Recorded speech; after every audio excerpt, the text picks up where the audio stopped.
नमस्कार दोस्तों, प्रतिमा moral story में आप सभी को स्वागत है। हमारी आज की कहानी का नाम है हमारे जीवन में दुख क्यों होता है। एक बार गौतम बुद्ध अपने शिष्यों के साथ गुजर रहे होते हैं। बहुत देर वन में चलने के बाद बुद्ध और उनके सभी शिष्य एक विशाल पेड़ के नीचे बैठ जाते हैं। उस पेड़ के नीचे एक अलग सी शांति थी। सभी लोग उस शांति को अनुभव कर रहे थे। कोई भी एक शब्द नहीं बोलता। कुछ देर बीतने के बाद गौतम बुद्ध का एक शिष्य उठता है और बुद्ध से पूछता है, बुद्ध, मैं आपसे एक प्रश्न पूछना चाहता हूँ। बुद्ध कहते हैं, पूछो, क्या तुम्हारा प्रश्न है। शिष्य बुद्ध से पूछता है, मैंने कभी भी आपको दुखी नहीं देखा। आपके चेहरे पर हर समय एक अलग सी मुस्कुराहट रहती है, हमें भीतर तक आनंद से भर देती है।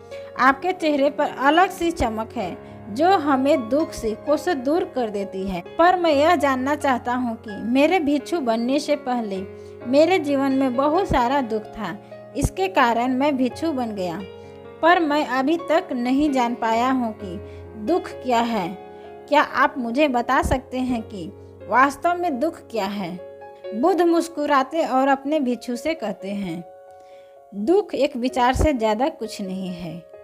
सभी लोग सुनकर चौंकते हैं और बुद्ध से पूछते हैं, परंतु बुद्ध, विचार तो आते हैं और चले जाते हैं, पर दुख एक बार आता है तो जाने का नाम ही नहीं लेता।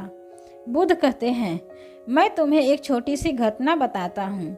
एक नगर में एक धनी सेठ रहता था। उसके पास एक वफादार नौकर होता था।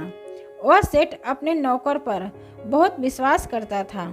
वह सेठ अपने नौकर को कभी भी किसी बात के लिए शक नहीं करता, क्योंकि उसका नौकर वास्तव में ही बहुत ईमानदार होता है।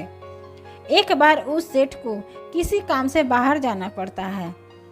2-3 दिनों के बाद जब वह सेठ वापस लौटा तो वह एक कीमती सामान लेकर आता है।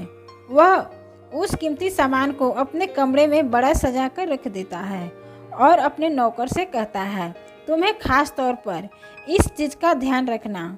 ध्यान रहे कि यह टूटे नहीं, यह मेरा बहुत प्रिय है। नौकर कहता है, मालिक, मैं पूरा ध्यान रखूंगा, आप चिंता न करें। अगले ही दिन वह नौकर पूरे घर की सफाई कर रहा होता है। सफाई करते करते वह सेठ की उस कीमती चीज के पास पहुंचता है और उसका भी सफाई करने लगता है।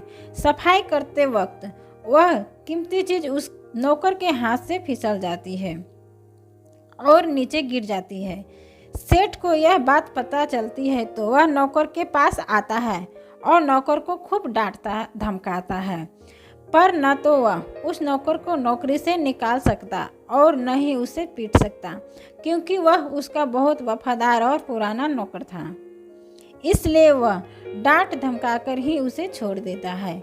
सेठ अपने उस कीमती चीज के बारे में सोच सोचकर बहुत दुखी होता है। रात होती है और सेठ अपने कमरे में लेट जाता है। सेठ को नींद नहीं आ रही होती है, वह बहुत बेचैन होता है। बेचैनी के कारण सेठ अपने कमरे से बाहर निकलता है और देखता है कि उसका नौकर निश्चिंत के साथ खराटे लेकर सो रहा था। यह देखकर वह और क्रोधित हो जाता है। सेठ सोचता है, इसने मेरी इतनी कीमती चीज़ तोड़ दी और इसे बिल्कुल भी चिंता नहीं है। मुझे यहाँ नींद नहीं आ रही है और यह आराम से सो रहा है। सेठ अपने कमरे में वापस चला जाता है। अगले दिन सेठ सोचता है, मैं इस समस्या से कैसे निकलूं। फिर सेठ को एक तरकीब समझ में आती है।